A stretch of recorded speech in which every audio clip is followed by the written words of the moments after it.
go back to that story we referenced before the news with an earlier caller. Extinction Rebellion staging a protest at the Cenotaph on Armistice Day, declaring that climate change means war. Several protesters, including a Forces veteran, gathered at the Cenotaph at 8 a.m. this morning, 3 hours before the national 2-minute silence. The group unfurled a banner that read, "Honour their sacrifice, climate change means war," and they laid a poppy wreath on the memorial with the slogan, "Act Now." The move has been criticised by the Royal British Legion, which runs the poppy appeal. The wreath was later removed. Let's speak with Tobias Ellwood, Chair of the Defence Committee and Conservative MP, Lieutenant Colonel as a reservist as well in the 77th Brigade. Tobias Ellwood, good afternoon to you. Just, well, broadly, let's cut to the chase here. What did you make of this? Very saddened to see this for many reasons. Firstly, you just heard from the Royal British Legion. It's been a tough year for all service-facing charities trying to provide the support to our brave veterans. And therefore, it's so important that we're able to support them. Events such as the held at the Cenotaph are absolutely vital to be able to get that message across to the nation that we continue to support those who served our country. This is an iconic symbol for Britain and has been for decades now, on paying tribute at this time of the year to the sacrifice in 2 world wars and in other conflicts as well. And to see it hijacked in this way, and what's sad is that they don't appreciate and have their finger on the pulse, that what their cause is actually very honourable. We're about to host COP26. We've got a changing the guard in the White House. You were just talking about that. This issue of climate change is about to be elevated to on a plane that we've never seen before. And yet they choose to hijack on such a sensitive day, Armistice Day of all days, to make their message. They really don't have their finger on the pulse, and they will alienate people who otherwise might be supportive of their cause. Yeah, true. Does it make any difference, Tobias, that one of the men apparently laying this wreath was a soldier or a former soldier himself? He was in uniform, so maybe a current soldier.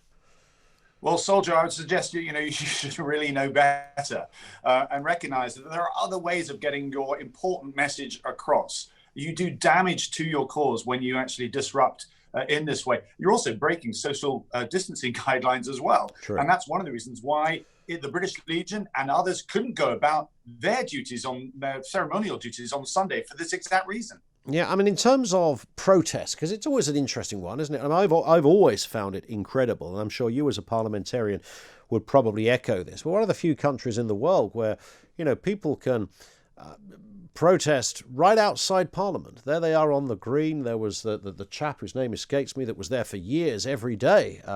Brian Hawes, who was there protesting about something. And, that's wonderful that right in the shadow of the mother of all parliaments, you can make your voice known, no matter how small it might seem. In a democracy, that's what we're all about. But one has to reasonably say that also comes with some responsibility, and getting your timing right could be top of that list. And these guys clearly didn't get their timing right.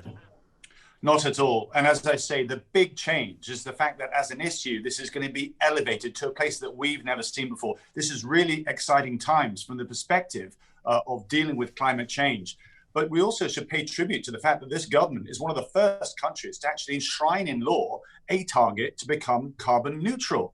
So it's like these people are punishing us, even though we are actually leading the way. So I do hope they'll reconsider. Otherwise, I say they will damage their reputation as we work towards tackling this major issue, the largest, arguably, issue that the planet faces.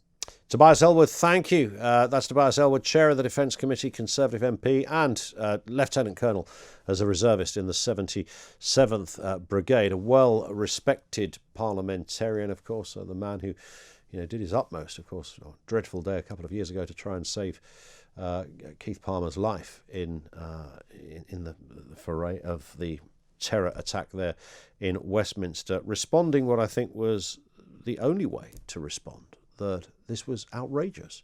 This was I think he was quite measured in some respects. The idea, then bearing in mind, this is the Cenotaph that already has all the wreaths laid that were laid on Sunday. So from the Queen and Prime Ministers and dignitaries and all those that laid them. To walk over that, not to vandalise it, but to walk, just to give it accuracy, to walk over that and replace your wreath above theirs, saying climate change, act now. And there is the picture of this half-wit doing this. And he is, I think, a serving soldier. He's a private in the army, as I understand it. And then unfurl a banner. There was a nurse there as well. So you had a soldier and a nurse. They gave their own 2-minute silence at 8 o'clock this morning, unfurled the banner saying, "Honour their sacrifice, climate change means war." And as Tobias Ellwood said, you can agree with all of that. There's nothing wrong with that. We are incredibly accommodating. I mean, look at how certainly with the XR protest, if you look at some of the carnage that was caused in terms of stopping traffic and thoroughfare and footfall and all that goes with it, it was horrendous. And we still allowed it to go on. There's a lot of countries where the rubber bullets would have come out, the water cannons would have come out, and I don't advocate we go there. But I think it would be disingenuous to say that we're not understanding of different causes, and even causes that you don't necessarily subscribe to. So lots of people say, yeah, I'm all for addressing climate change. I think Extinction Rebellion aren't the group for me, but I support another group, perhaps. It might be Greenpeace or something like that. So you can have all those views. Don't do it on Armistice Day. Don't do it at the Cenotaph, you dimwits. Don't do it dressed as a soldier.